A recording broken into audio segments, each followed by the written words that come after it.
Manipur Legislative Assembly ki Speaker T.S. Saitabhatana hauzik fawagi oina laingak sembagi chap chaba amata khangba leiti hairi adubu party asigi makok thongba luchingba sing lakkani haibagi paudi fangi haina phongdorakli wafamasi solution sinduna Thawal district ki tangjengda APL Apollo UPVC doors amasung widows ki exhibition ki thoramda phongdorakhibani laingak sembagi matangda paumishingna hangba wahangi pakhumda speaker na laingak sembagi wafam asidi BJP state unit ta hangbana hena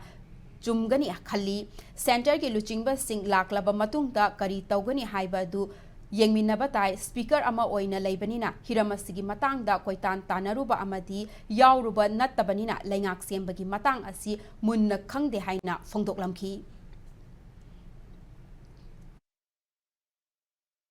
Popular government di matang si masih BJP state unit gi hangbi bana di chumbani an khalle maram di huji si akoi da dugi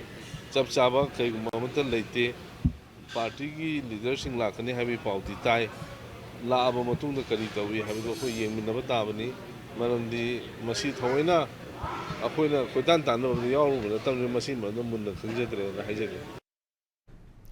Amaromda Thauramadu da Saruk Yakiba Kairao Assembly Constituency ki MLA L Rameshwor da state asida center na laingak semlak trabadi kari firep laibage haina paumi shingna hangba wahangda MLA asina Manipur Legislative Assembly ki speaker oina lairiba T.S. Saitabhatabu luchingbo oina khanduna state asida anauba laingak ama semnabagi dama governor da claim tawbagi sem saduna laire masigi dama wakhalon manaba ching ama sungtamgi MLA sing punsinduna lairi state asigi hauzik oiriba fivam asida tanja ama yengduna laibani haina phongdorakhi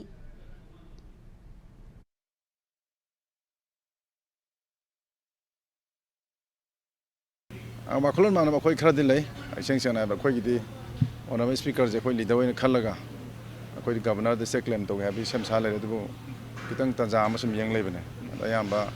koi bot hill and plain ha ta beliam sing de lay sing pulla kanda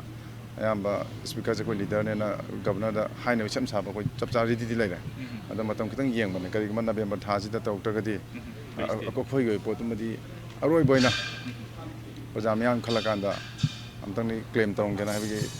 ka subject ba fiable je hata leader gi de khoi gi de speaker wen ma wen khalle mai ma khar